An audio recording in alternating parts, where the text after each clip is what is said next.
आइए देवर्षि आइए। आज इस प्रकार अकस्मात कैसे आना हुआ? हमें केवल इतना ही कहना है कि आप लोग अपने आप को वृथा ही भ्रम में डाल रहे हैं। वास्तव में जिसकी आपको खोज है वो दूसरा कोई नहीं, कृष्ण नाम का बालक है जो गोकुल में पल रहा है। ये वही है जिसके लिए अष्टभुजा देवी ने आपको इशारा किया कि तुम्हें मारने वाला कहीं और जन्म ले चुका है। तनिक सोचिए कि जो चमत्कार उस बालक ने किए हैं, क्या कोई साधारण मानव कर सकता है? क्या कोई कालिये नाग के फन पर नृत्य कर सकता है? अरे इतना बड़ा पहाड़ कोई अपनी छोटी सी उंगली पर उठा सकता है? विष्णु ने आपसे समझौता करने के लिए नारद मुनि को दूत बनाकर आपके पास भेजा है, और समझौते की शर्त यह है कि आप अपनी विशाल सेना सबका त्याग करके एक निरीह प्राणी की भांति सर झुकाकर और हाथ जोड़कर उनके दरबार में पहुंच जाएं, तब जाकर वो कहीं आपके भाग्य का निर्णय करेंगे। क्यों नारद मुनि, यही अर्थ है ना आपकी बात का? हाँ, प्रभु की शरण में जाने की यही तो रीत है। नारद, जो दूत इस प्रकार की बात करता है, जानते हो उसे राजनीति में क्या कहते हैं? क्या? मूर्ख। मूर्ख नहीं, महामूर्ख।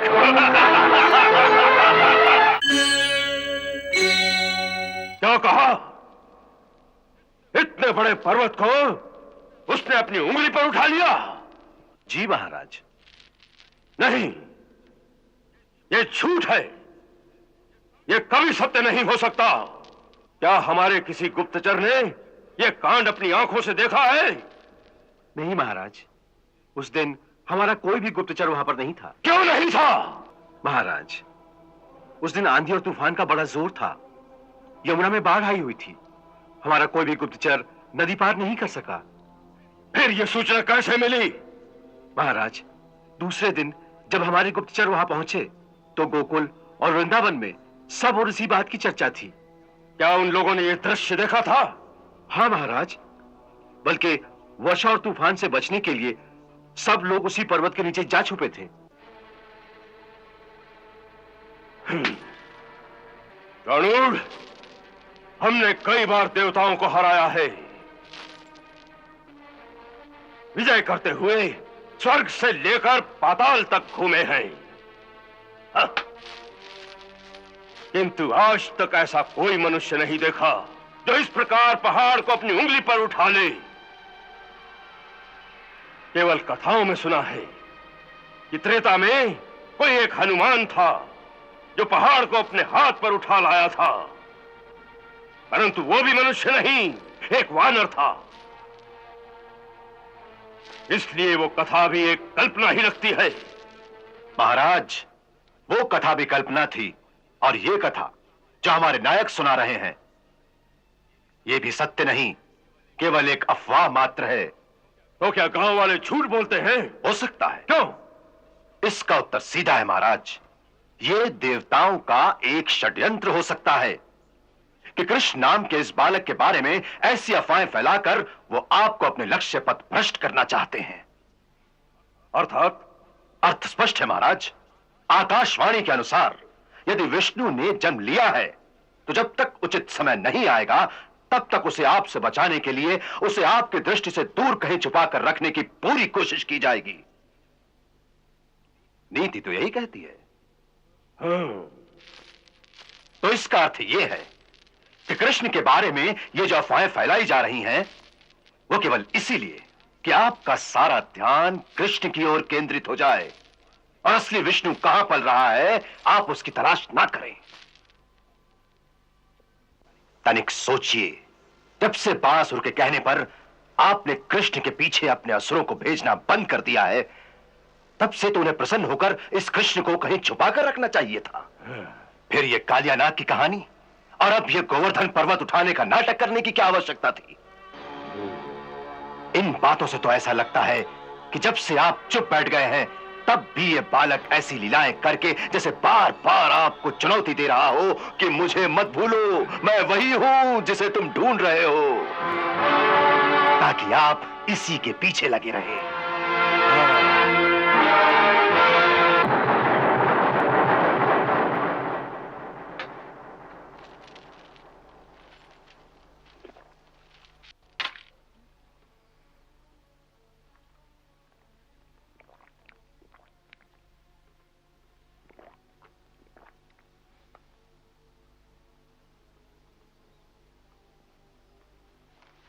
हम चारूण की बात से सहमत हैं।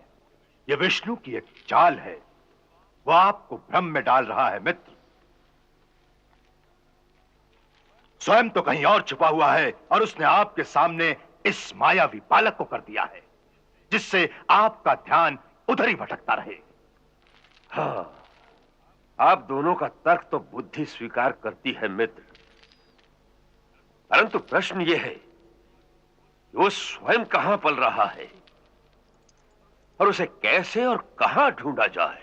नारायण नारायण नारायण नारायण नारायण नारायण। जो आंखों के सामने मौजूद है उसे कहीं और ढूंढने का वृथा प्रयास कर रहे हो। इससे बड़ी मूर्खता और क्या हो सकती है। आइए देवर्षि आइए, आज इस प्रकार अकस्मात कैसे आना हुआ? महाराज कंस, हम आपसे मिलने के लिए ही आए हैं। अच्छी बात है, विराजिए।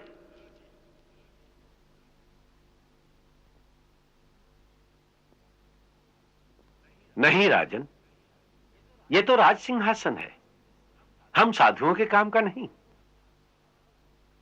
तो आपके लिए मृगछाल मंगवाए नारद मुनि? उसका कष्ट न करें महाराज वानासुर, हम जो कहने आए हैं केवल उसे ही ध्यान से सुने। कहिए कहिए, हम ध्यान से सुन रहे हैं। हमें केवल इतना ही कहना है कि आप लोग अपने आप को वृथा ही भ्रम में डाल रहे हैं। वास्तव में जिसकी आपको खोज है वो दूसरा कोई नहीं, कृष्ण नाम का बालक है जो गोकुल में पल रहा है। ये वही है जिसके लिए अष्टभुजा देवी ने आपको इशारा किया कि तुम्हें मारने वाला कहीं और जन्म ले चुका है। अच्छा, तो आप केवल यही बताने आए थे? हाँ राजन, परंतु आज आपको यह बताने की आवश्यकता क्यों आ पड़ी? इसलिए कि आप चाहें तो अब भी अपने आप को सर्वनाश से बचा सकते हैं। हमारे सर्वनाश के विचार से आप इतने विचलित हो गए? हम नहीं जानते थे कि आपको हमसे इतना मोह हो गया है। साधु को किसी से मोह नहीं होता राजन, हमें तो केवल दया आ रही है आप पर। इसलिए वो सन्मार्ग दिखाने आए हैं जिससे कि आपका कल्याण हो। अच्छा? हाँ राजन, हम तो आपकी आंख पर पड़ा हुआ वो अज्ञान का पर्दा उठाने आए हैं जिसके कारण आपको सामने खड़े हुए प्रत्यक्ष भगवान भी नहीं दिखाई दे रहे हैं। महाराज कंस, तनिक सोचिए कि जो चमत्कार उस बालक ने किए हैं क्या कोई साधारण मानव कर सकता है? क्या कोई कालिये नाग के फन पर नृत्य कर सकता है? अरे इतना बड़ा पहाड़ कोई अपनी छोटी सी उंगली पर उठा सकता है? उठा नहीं सकता, परंतु दृष्टि भ्रम से ऐसा माया जाल अवश्य फैला सकता है कि देखने वाले को लगे कि उसने पहाड़ उठा रखा है। ऐसा दृष्टि भ्रम और नजर का धोखा तो कई जादूगर और साधारण तांत्रिक भी कर लेते हैं। यह भी तो सोचिए, ये सारा तमाशा देखा किसने? केवल गोकुल के ग्वालों ने। उन भोले भाले गंवार ग्वालों को इस प्रकार भरमाना कोई बड़ी बात नहीं। इसीलिए ये सारे चमत्कार एक पिछड़े हुए गांव में किए गए। कहीं नगर में करता तो हमारे तांत्रिक उसी समय उसका ये झूठ सिद्ध कर देते। हाँ, ऐसे मायाजाल हमने बहुत देखे हैं। आकाश में देवताओं से युद्ध किया है हमने, जहां वो अपनी मायावी विद्या से कभी आंखों के सामने और कभी आंखों से ओझल हो जाते थे, परंतु उनकी ये जादूगरी उन्हें कंस के बाणों से नहीं बचा सकी। हाँ। अच्छा, थोड़ी देर के लिए अगर हम ये बात मान भी लें कि उस बालक के पास ऐसी कोई मायावी विद्या है, तो फिर उसके लिए क्या कहने आए हैं आप? मैं तो केवल इतना ही कहने आया हूं कि उस बालक को पहचानो, वही सच्चिदानंद भगवान है। उस पर विश्वास करके अपने अज्ञान और अहंकार को छोड़कर उसकी शरण में जाओ। तो तो फिर क्या होगा, हैं? आपका कल्याण होगा। अच्छा। हाँ राजन, उन सर्वशक्तिमान की शरण में जाओ। सो ये जो मृत्यु का भय तुम्हें दिन रात तड़पा रहा है, जिस भय के कारण तुमने देवकी के छोटे छोटे बालकों की हत्या कर दी है, जिस भय के कारण तुमने अपने देश के समस्त नवजात शिशुओं को मार डालने का आदेश दिया था, ये भय जिसके कारण तुम अपने मारने वाले की खोज में अब तक चारों ओर भटक रहे हो, ये सारे भय, ये तुम्हारी सारी विवलता सब शांत हो जाएगी। हाँ राजन, वो प्रभु स्वयं इस भय का नाश कर देंगे, क्योंकि जो उनकी शरण में जाता है उसकी रक्षा का भार वो स्वयं उठा लेते हैं।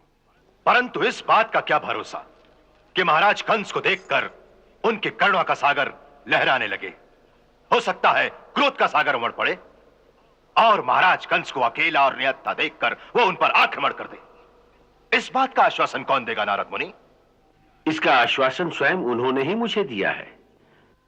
उन्होंने ये कहा है कि यदि कंस अपना अहंकार त्याग कर हमारी शरण में आ जाए तो हम उसे तत्काल क्षमा कर देंगे। बस अब सच्ची बात मुंह से निकली। महाराज कंस, बात समझ में आई। विष्णु ने आपसे समझौता करने के लिए नारद मुनि को दूत बनाकर आपके पास भेजा है,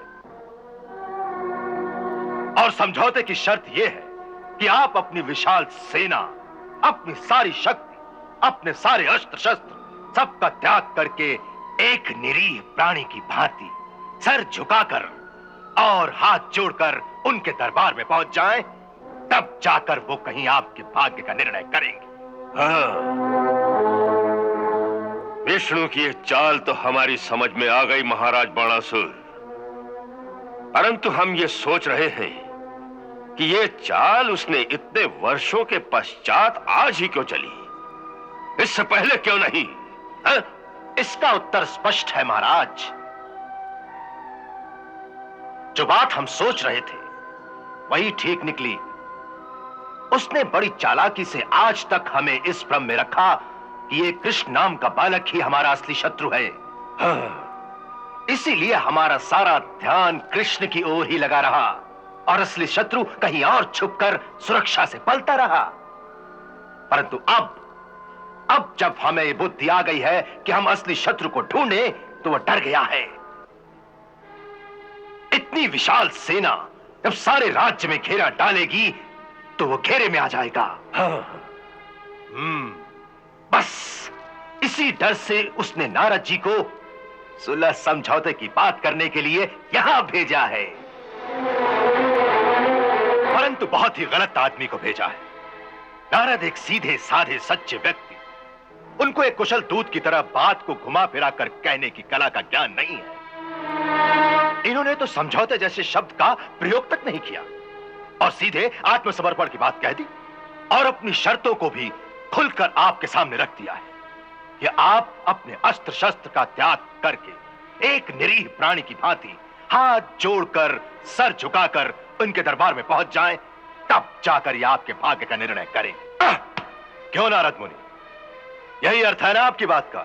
हाँ, प्रभु की शरण में जाने की यही तो रीत है कि प्राणी अपना अहंकार और जिन वस्तुओं से अहंकार उत्पन्न होता है उन सब का त्याग करके हाथ जोड़कर उनके सामने खड़ा हो जाए। नारद, जो दूत इस प्रकार की बात करता है, जानते हो उसे राजनीति में क्या कहते हैं? क्या? मूर्ख। मूर्ख नहीं, महामूर्ख।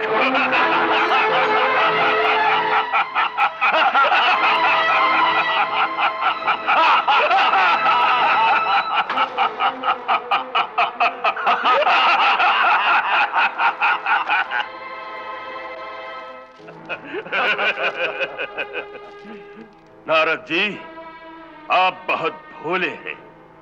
हाँ, आपको दूत का यह कार्य करना नहीं आता, क्योंकि दूत जब बात करता है तो इस प्रकार बात करता है कि सुनने वाले को लगे कि वो उसी के कल्याण की बात कह रहा है। हाँ राजन, इसीलिए मैंने वही बात कही जिसमें आपका सचमुच कल्याण है। बस, ये बकवास बहुत हो चुकी। आप जाइए और अपने विष्णु से कह दीजिए कि हमें उसकी सारी चाल समझ में आ गई, पर हम उसमें फंसने वाले नहीं। हाँ, वो कहीं भी छुपा होगा, हम उसे ढूंढ निकालेंगे। हाँ, और उससे ये भी कह देना कि यदि वो समझौता करना चाहता है तो हमारी भी वही शर्त है कि वो सर झुकाकर, हाथ जोड़कर हमारे दरबार में आत्मसमर्पण करे। हो सकता है कि हम उसे दंड देने में थोड़ी सी नरमी बरतें। हाँ, और यह भी कह देना कि इस समझौते के लिए यदि दूत भेजे तो ऐसे मूर्ख को ना भेजे। अब जाइए, जाइए। राजन, मुझे आप पर दया आती है। दया?